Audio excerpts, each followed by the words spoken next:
that. So I just want to encourage you, if you're feeling in a place where you're like stuck or you don't even know how to move forward, we just want to encourage you that you can. Yes, yeah, for sure. Welcome back to the Cypress Room, where we dive deep on influencing with integrity. I'm Christina Mascari. And I'm Meggie Honeycutt. And we have a very interesting episode for you today. We do. I think we're a little scared going into this one, but I think it's an important topic that we've gotten a lot more comfortable talking about over the years. But we're going to be talking about mental health today, and just our journey in mental health, why it's important, I think, to everybody, no matter who you are, no matter where you're at, no matter what you've been through, but specifically in content creation. Yes. With everything that gets thrown at you and throwing your life into the public, and how complete strangers have access to you and your heart and your soul and your mind. I think it's very important to be able to navigate through the things that trip us up in life. So it is a pretty broad topic, but we just felt really called to talk about it today. So that's the nitty gritty of what we're doing. And I know it's going to be hard to get through, so take it in chunks if you need to. Take breaks if you need to.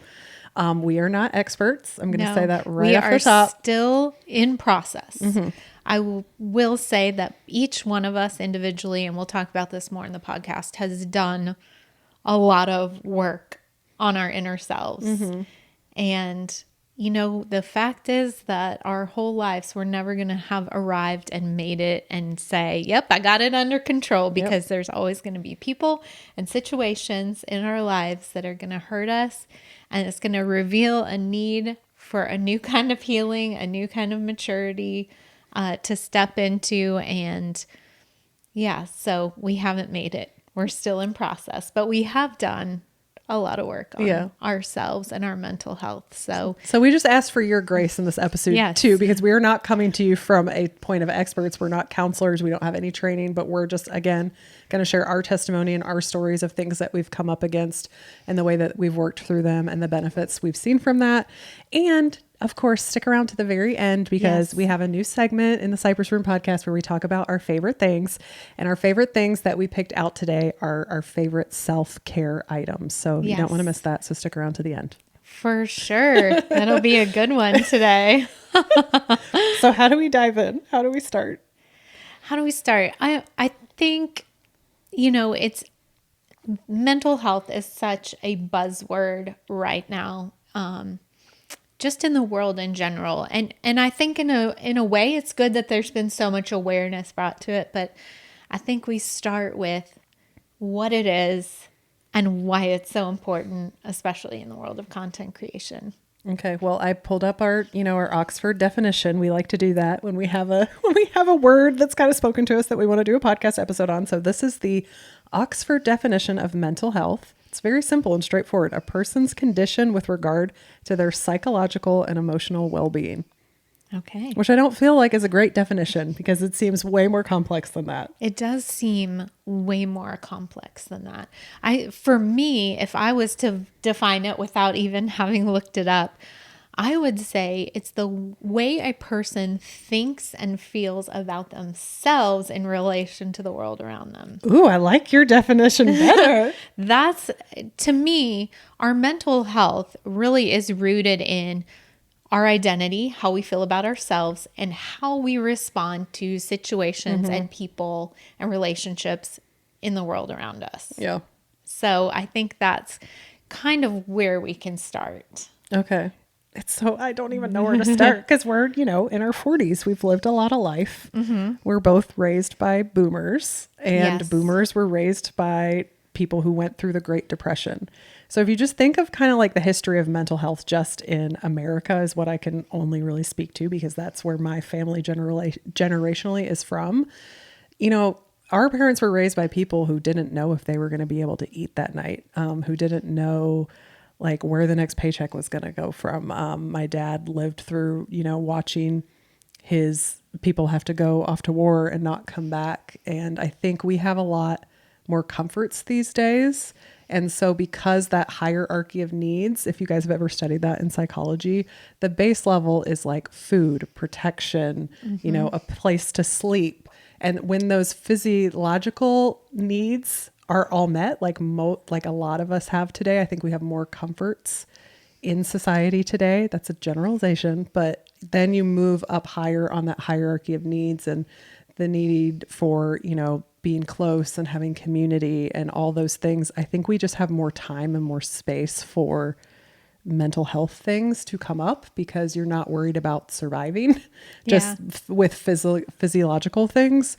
So I think that's kind of how it's become okay to talk about mental health because all those other things are in place.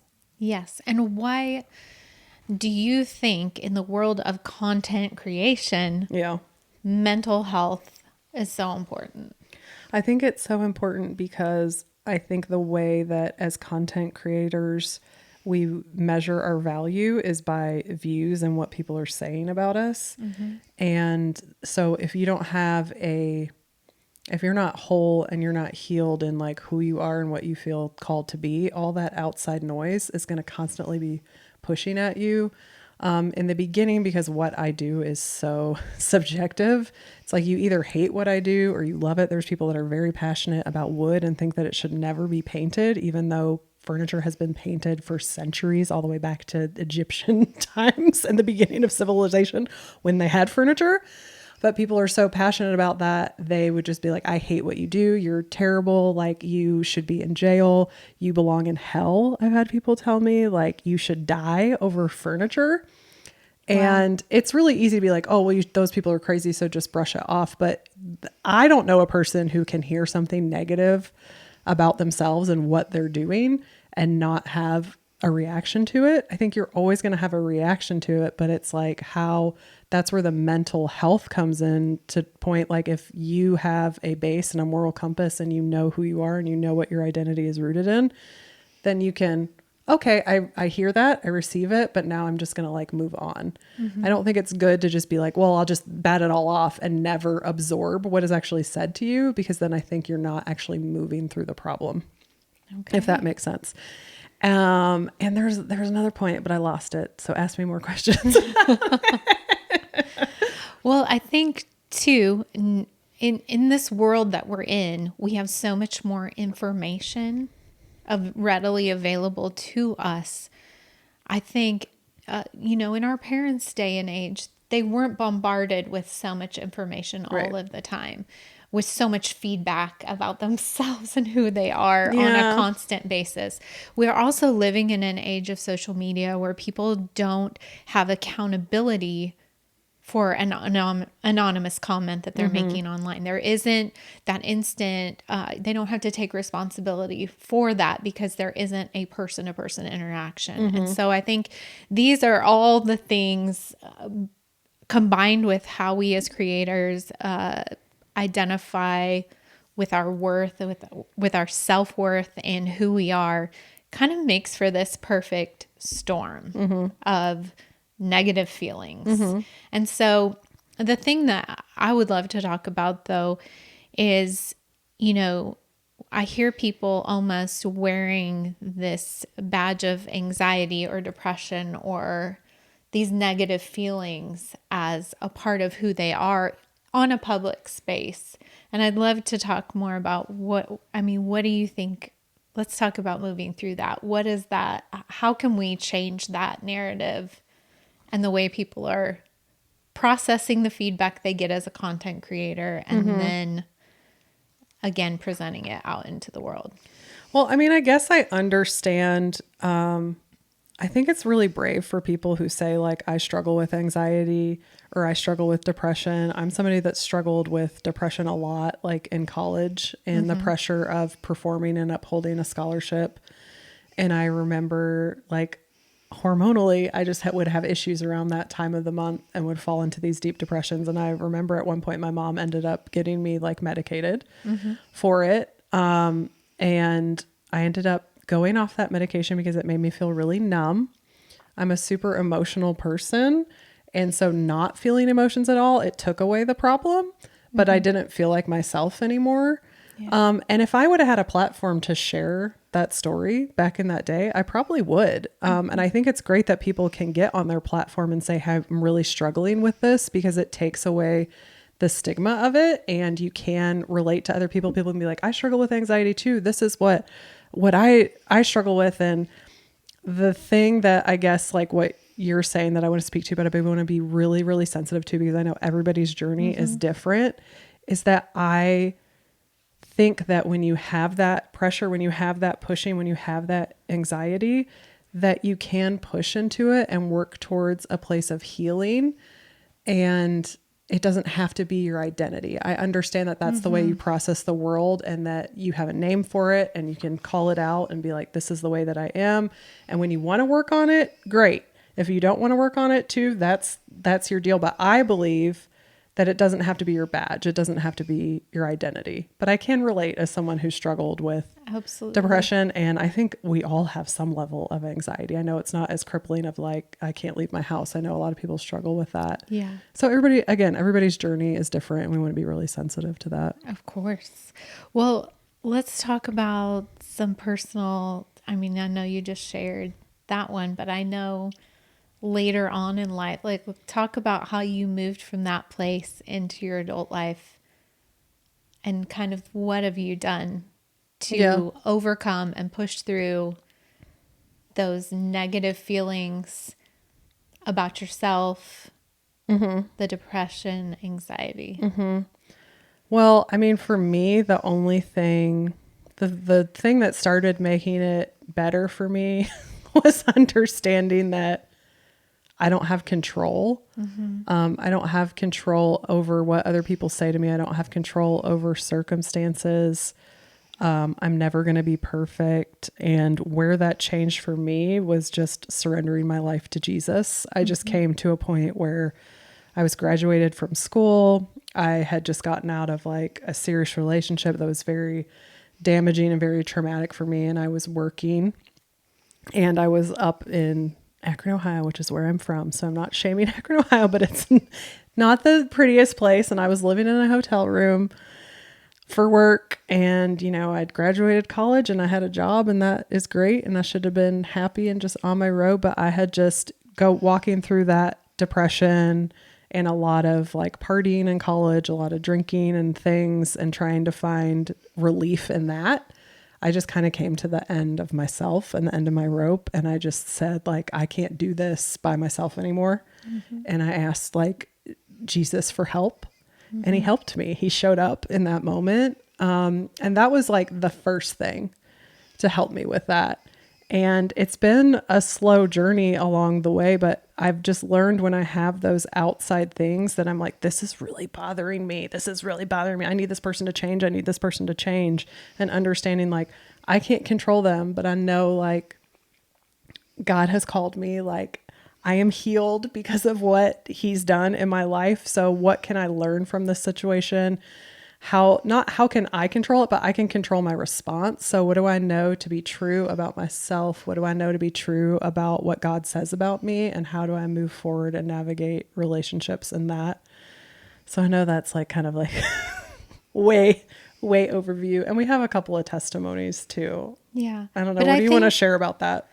I think, first of all, anytime you're in a situation, or if you're a content creator and you're getting those fiery darts, those unkind things, that negative feedback, I think the first thing we can do, even though it stings, is just to stop for a minute and remember that when people are saying those negative things, when people are being ugly and unkind, it really isn't a reflection of you or who you are or what you carry. It's really a reflection of that person and how they're feeling about themselves and the world around us. So I think just kind of switching that mental space and recognizing, okay, this isn't about me. This is more about this person, and being able to process through it in that way. And then, like you said, remembering what is true about you.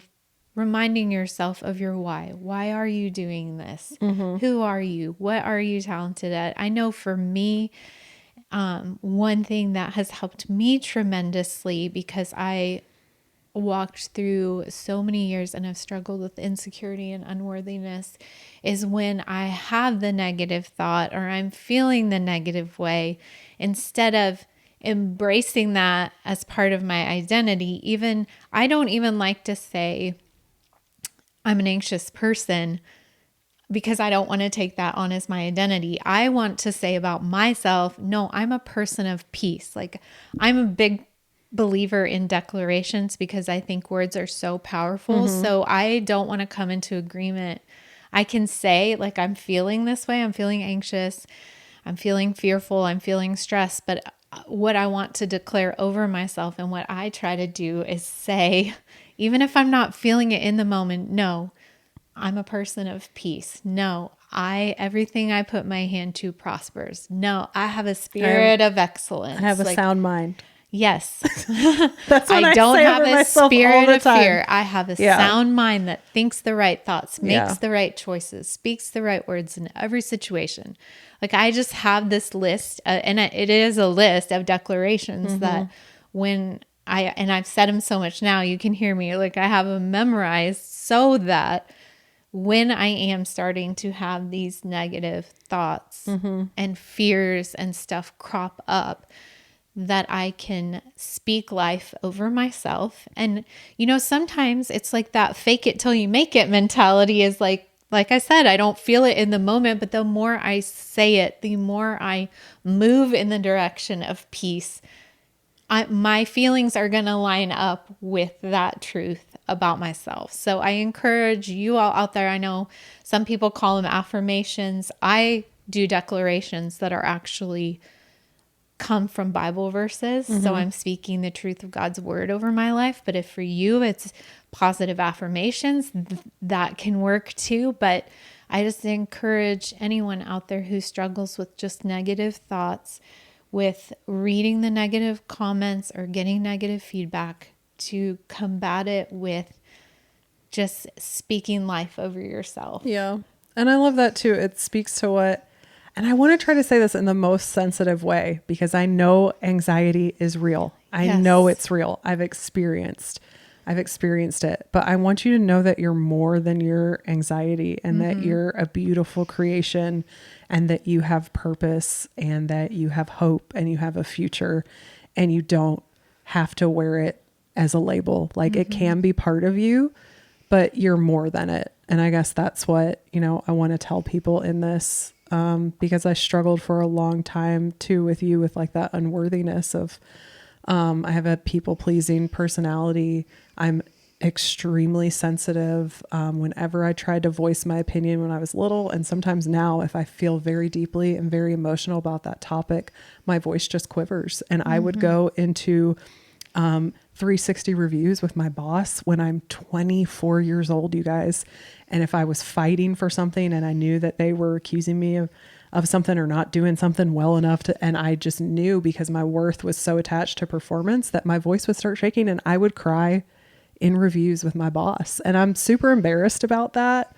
But at the same time, I tell my daughter this because she's sensitive like me.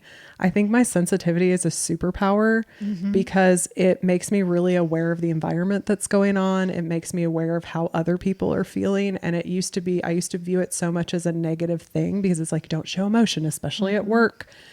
And so that's part of me that I've learned to like embrace my sensitivity, but also know like I'm more than my feelings and my emotions and the way that other people affect me. Like I'm more than that. And I don't have to like label my I'm just a sensitive person, so I'm just going to cry anytime this happens, or my feelings like get really easily hurt. So don't ever give me feedback, because I would never learn. I would never grow.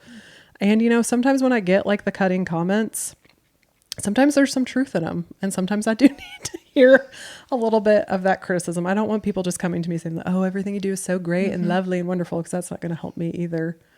Yeah. So what has it looked like? I think we should talk about for us to become more rooted in our identity, to have more self-worth, to overcome insecurities. What has that looked like for you, walking all of that out?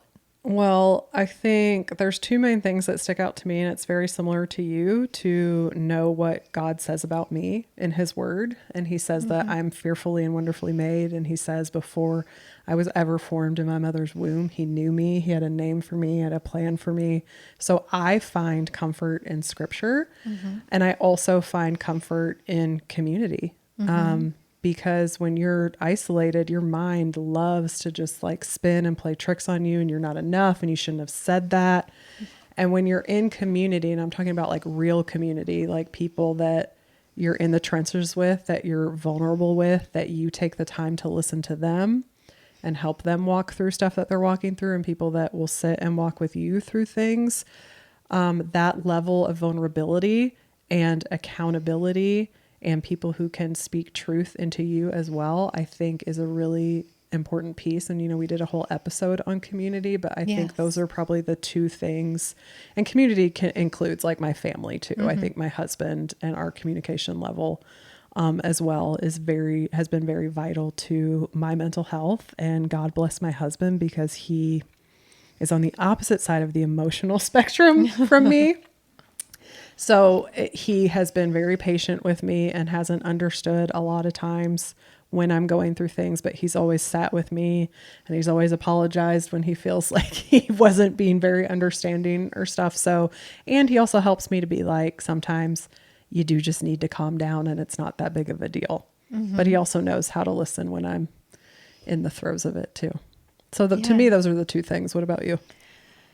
For me, moving through those feelings it's so multifaceted, really. It's so complicated. We're never going to hit on everything. We aren't. And it's so nuanced and different for every person. But I agree with you that surrounding yourself with a community where there's a level of vulnerability, surrounding yourself with people who speak life and truth over you is vital. Knowing what God says about me. And I think just moving through life with the intentionality, it's almost like having that offensive stance, if that makes sense. I'll never forget, one thing I used to really struggle with is in social situations. I would leave a social situation and I would just obsess over everything I said. Did I say this wrong? Did I sound stupid? Oh my gosh, why didn't I be quiet? Why did I say that? I mean, I would spin.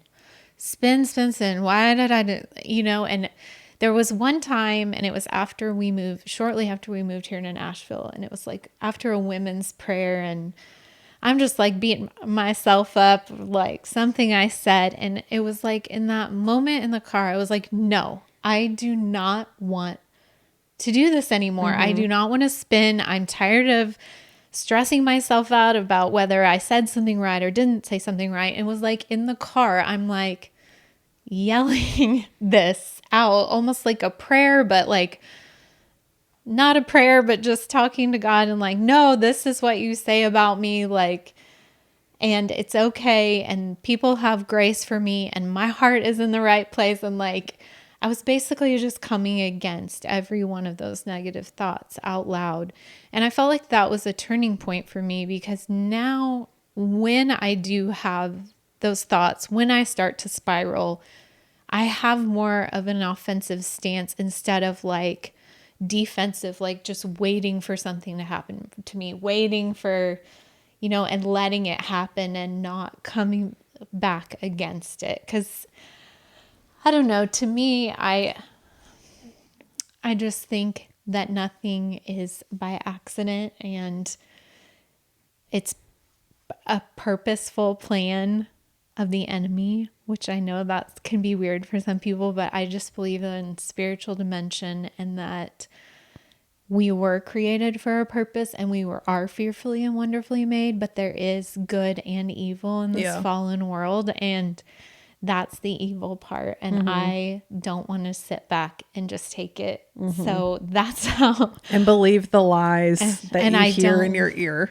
I don't want to believe the lies. Yeah. I want to stand on the truth that I was created for a purpose, that God has unique plans for my life, and he's put unique giftings and talents in me that were meant to bless the world and bless people. And there's the other side of evil that wants to keep that from happening. And so I guess those two things, like just resolving to be in the offensive, to come against when I feel those thoughts instead of just letting them like overtake me and then getting so paralyzed that it feels like I don't know what to do. So that's what I do. Yeah. And I'm trying to teach my kids the same things because I see them in their little minds struggling with situations and stuff where they want to say, oh, I'm not smart, I can't do this. And so I just think it's a powerful thing to declare the opposite of what you're feeling in a moment. So yeah. And I just want everybody to know out there that what we're speaking about ourselves, like we believe for every single person that is watching, no matter where you're at, you have a purpose and you have a calling and you have value, no matter who you are, no matter what you look like, no matter what you believe. I know maybe you haven't always been spoken that over you. And so I just want you to know that that's a truth that I believe about you as well, no matter where you're at. So. Yes. And please know too, as we're sharing our experiences, that it's all possible for you too. Like your situation, your mental health status, maybe it looks different, but I believe that peace and wholeness is available, and freedom and a sound mind is available to anyone out there. We're not anybody special.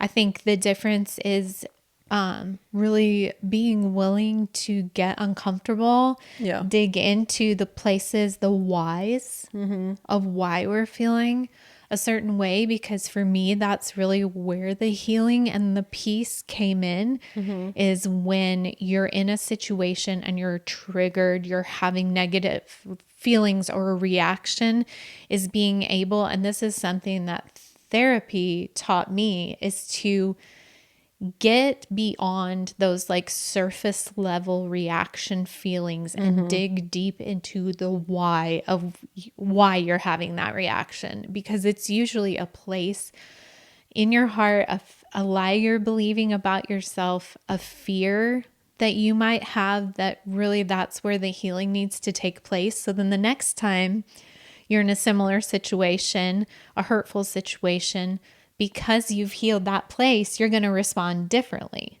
And so that's, for me, what I hope other people have the opportunity to walk through too, because that's what changed my life and my path and my mental health, is starting to really dig deep and reflect on the why this person irritates me, why this situation hurt me, why this made me angry. And that changed everything for me. Yeah, I have a testimony on that. Okay. Exactly what you're speaking to. And I'm going to be being really vulnerable with you guys, because this isn't necessarily stuff that I want to talk about or I'm proud about, but it is. So in 2020, it was the beginning of 2020. It was probably like January or February. I had one of those moments where I almost had an out-of-body experience. And it was with a specific person, and I'm going to protect their identity, but we were in a situation where we were out somewhere, and just something that person said set me off. I don't know if it was like layer upon layer upon layer of things, but I just, in that moment, I snapped. We were in a public place. I started screaming at the top of my lungs at this person. And if other people weren't there, I probably would have physically put my hands on them, that is not me. I've never gotten in a physical fight with anybody. I usually don't even ever shout at people, especially, and this was in 2020, you guys. So I'm like in my 40s, grown person, know better. But that was my gut reaction.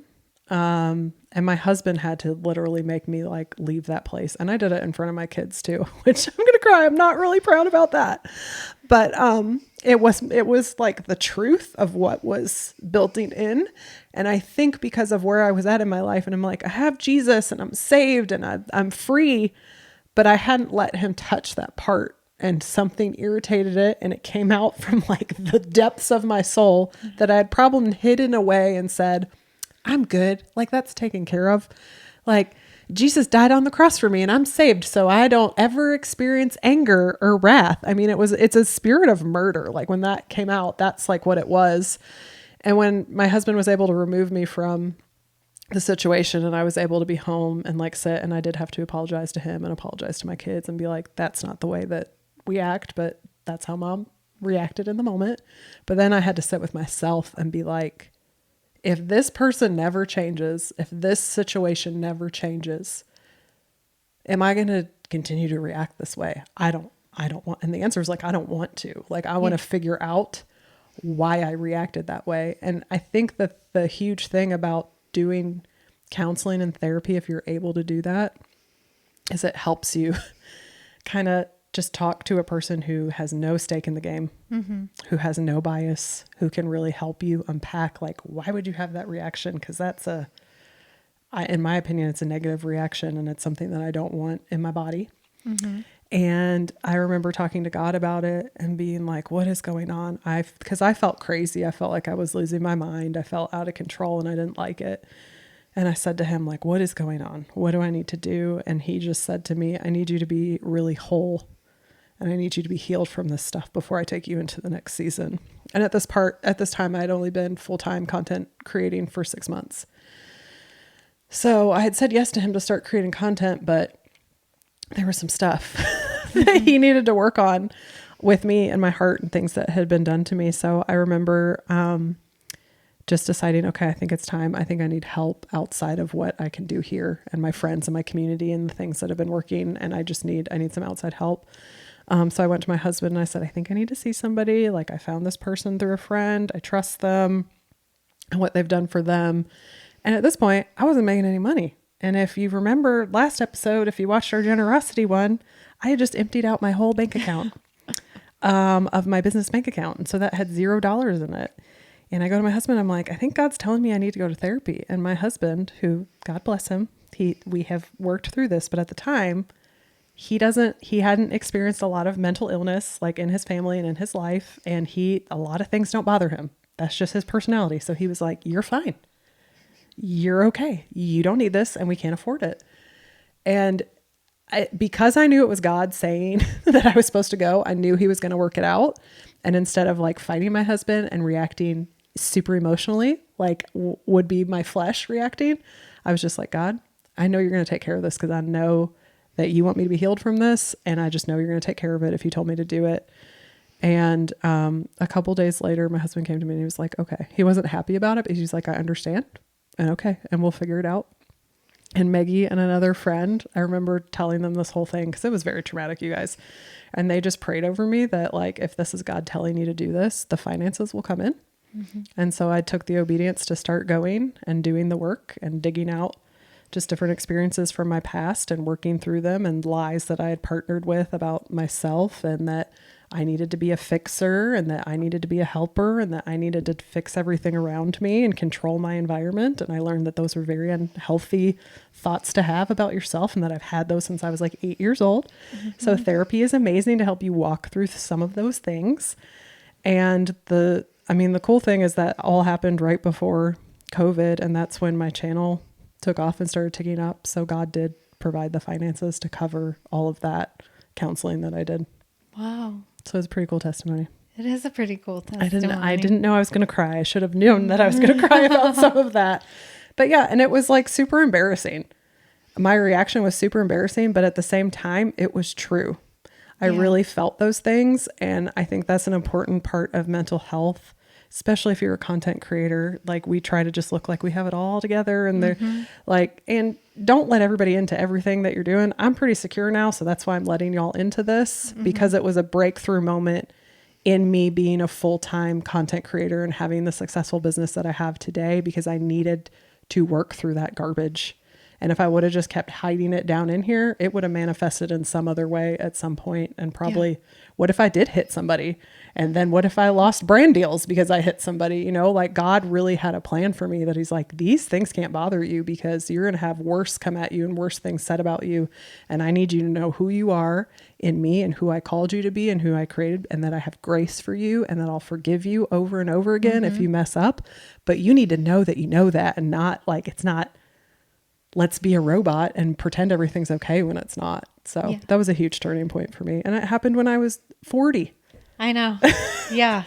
I think too, the more you start to dig deep when you have these extreme reactions, when you have just such an anxious moment, a stressed out moment, an angry reaction. When you can't sleep, when it's all you can think about, when you're playing spinning, those conversations over and over again in your head. As you begin to dig deeper, the more you do it, like now I'm at the point where when that happens, I immediately go to, okay, what's really wrong? Like inside, like I look at them as almost like guideposts to, okay, here's another area that I need to heal. Here's a lie that I believed. I mean, I look at them as opportunities for deeper healing instead of, oh my gosh, what's wrong with me? Why am I here again? Like, you know, that, which goes back to some feelings of, you know, insecurity and self-worth. So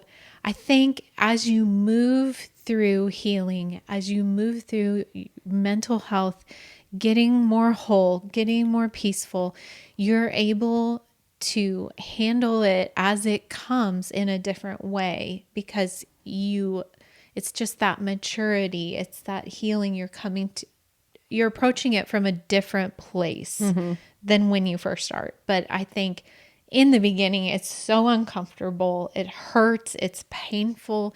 It's hard to walk through. It is hard work to move through being anxious, being depressed.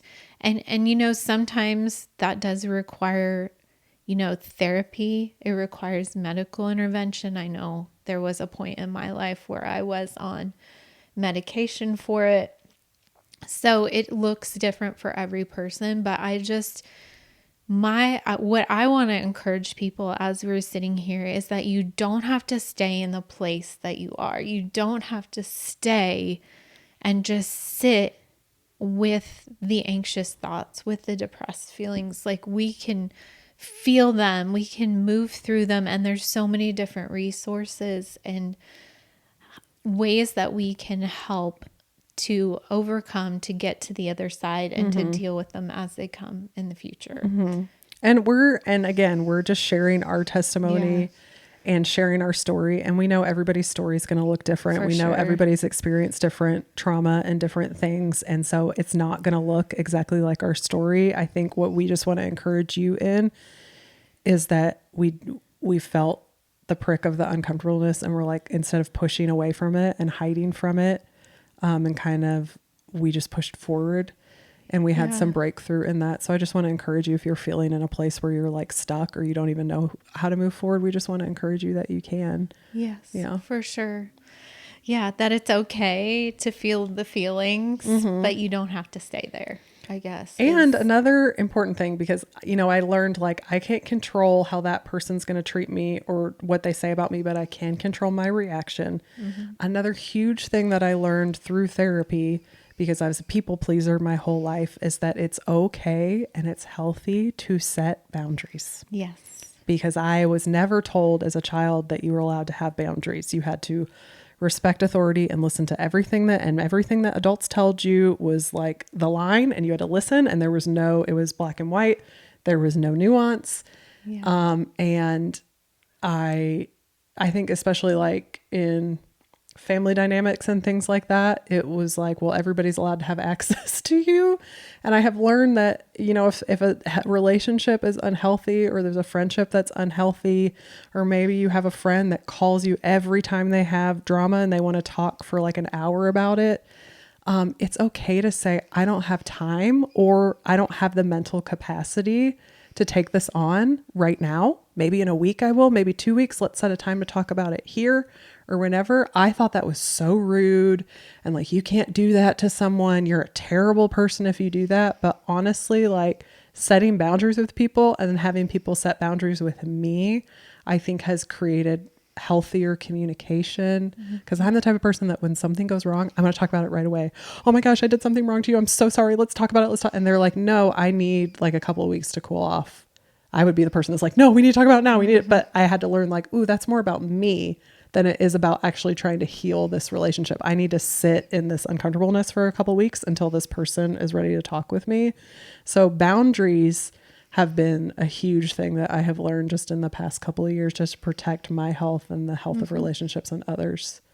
What about even boundaries as a content creator? Like I think if you are a person who has a real emotional reaction to negative comments, if you need to set a boundary around not reading your comments, having somebody else answer your comments, setting a boundary to not engage in negative DMs. You know, some people feel like they need to like snap back or whatever. Do you need to set a boundary that you're not going to engage? Like whatever those boundaries are in content creation that you need to set, like those are okay too, if it's going to protect your mental health and well-being as well. I have a lot of creator friends that do this really well. And one that's coming to my mind is Monica at House of Esperanza. She has house rules for being part of her community on Instagram. And she makes it very clear, like what she stands for and what her thoughts are on things. She has no problem telling people what her views on life are. And I love that about her. And so she has it saved in her highlights. And anytime she gets a comment that goes against like what she allows on her Instagram, she will be like, just refer to highlights and I will just block you if you step over these boundaries. So she has boundaries of like, you can't come to me and talk about these things in my DMs or on my comments, Good for or her. you will be blocked. And guess what? She has every right to do that. And she's protecting her mental health. She's protecting her community, because her community that is there is all following those rules. So she's protecting herself and her community by setting those boundaries. And people get so mad about boundaries, but the people who get so mad about boundaries need them. Yeah. You're not entitled to have access to creators just because they put their life out there for the public. You haven't earned the right to speak into their life in a certain way, I guess. Yes. And if you're a content creator, remember that for yourself. That's remember that you don't have to respond to those things. Honestly, the best thing to do is just to delete them and block that person. Like, you don't have to defend yourself, because those words are going to fall on deaf ears, because that person has come in your DMs or come in your comments looking for a fight. And the worst thing that you can do is respond to it. Now, if you feel very convicted that you're like, no, I need to go in on this one, do it. Every time I do that, I do it probably once every 2 years. And every time I do it, I just immediately regret it. And I usually only go back in with one comment, and then they'll come back at me and I'll be like, nope, shouldn't have ever engaged in the first place. That's okay. So what else do you do as a content creator to protect your mental health? I mean, it's not anything. I stay in my word. I stay in the Bible, what I believe is true, the word of God that's been spoken over me. And I stay humble, and I'm willing to people who I have relationship with, like you and our good friend Melissa and my husband, that I know have the same values as me. And if I'm being some type of way, I'm like, am I really being this way? Then I take that information and that feedback and that accountability from y'all, because I trust you and I see the fruit in your life, and I trust you over strangers. So I guess, but sometimes I still go off the deep end and you'll have to reel me back in. But that goes back to why community is so important. And I want to encourage everyone who's watching or listening this podcast of why it is so important to have that inner circle, the people that you trust to give and receive feedback from. I'm very careful, and I think you are too, about who we let speak into our lives as well, because when you have too many voices speaking into your life, it almost, for me, I get overwhelmed and just jumbled up, and and I don't know who to trust or where when I let too many voices in. So I think it's so important to have that community, that small group of people that you trust to give you feedback that you can go to in a time where maybe you're spiraling and say, am I crazy here? Like, I need you to speak. I always say that to you and Melissa. I need you to tell me if I'm being crazy. Please give me words of wisdom. I need it in this situation because I'm spiraling off the deep end. So I think community is a huge part of, keeping ourselves mentally sound. And for me, prayer also. And I think rest. And rest. And rest. Let's talk about how we recharge, our favorite ways to keep ourselves at peace and grounded. And I mean, we've already talked about reading our Bibles and prayer, and and community, and those are so important. But I know for me, and we're going into our favorite things here. We're doing a hard segue because there's no way to gradually just switch. But about mental health. For me, my favorite thing though does go along with a testimony kind of too, because when I was a senior in college, transitioning into the world of work was a very difficult transition for me. And at that time of my life, I wasn't walking with the Lord, but also I was drinking, I was eating horribly, I wasn't sleeping, and I was an anxious mess. And this is the time period when I went on a medication that also made me feel completely numb to the world. Yeah. And so during this time period is when I moved away from Kansas to Michigan for my first job after college. And I get to Michigan and I'm all by myself and I don't know anybody. So I resolved at that point, I was going to go back to the gym because I had stopped working out for a couple of years, which also did not help my mental situation.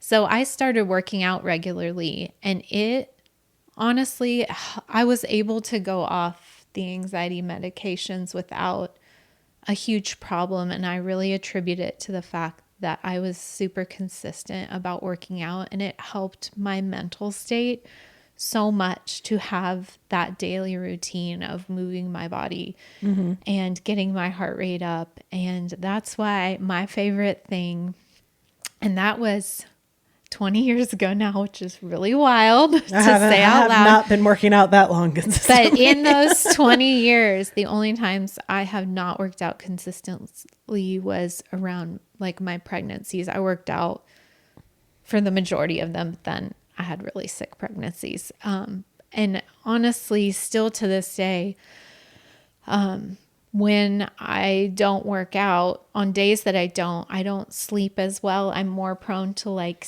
my mind not shutting off when it's time to go to sleep. And I notice a physical difference in the way that I feel and the way that my thoughts are racing when I don't work out. And so my favorite thing is my gym membership at F45. And I'm sure you guys see me post a lot about it in our stories. And for me, it helps me recharge. It is my like alone time. I often am just working out and spacing out, and my mind is blank, and it feels like just rest. And I always feel so much better throughout the day. I sleep better. I'm a nicer person to be around. So tell everybody, since it's your favorite thing, what do you like so much about F45? Well, in the last 20 years, I've done all kinds of different workouts. And the reason I love F45, I started 3 years ago, so in my 40s. And I've noticed as I got in my late 30s, my body was hurting, to be completely honest. I was hurting from years of treadmill workouts and just lots of pounding, high intensity workouts. My body hurt. So I went to F45 and I love it because it is more of a strength-based training workout. If you're not familiar, just more weightlifting, more the cardio-based training is all weightlifting inspired. It's sort of like a hybrid on those cardio days. And then every other day is just strictly weightlifting.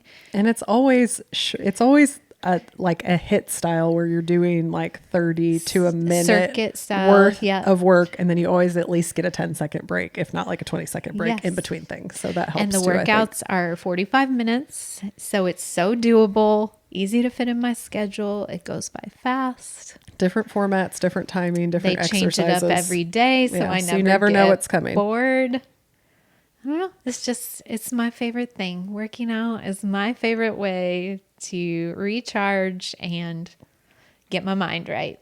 I love that. That is not me. I work out every day, but it's more, I don't know why I don't love it as much as you do, but I show up. You do? Because I know it's good for me. So there's a lesson in that. But I'm like the opposite end of the spectrum. Like my favorite thing, my comfort thing, my thing that gets me ready to have my day started is my cup of coffee. And it has really it started out with a Keurig, and I've leveled up to a full latte machine in my home. I have the Breville Barista Touch.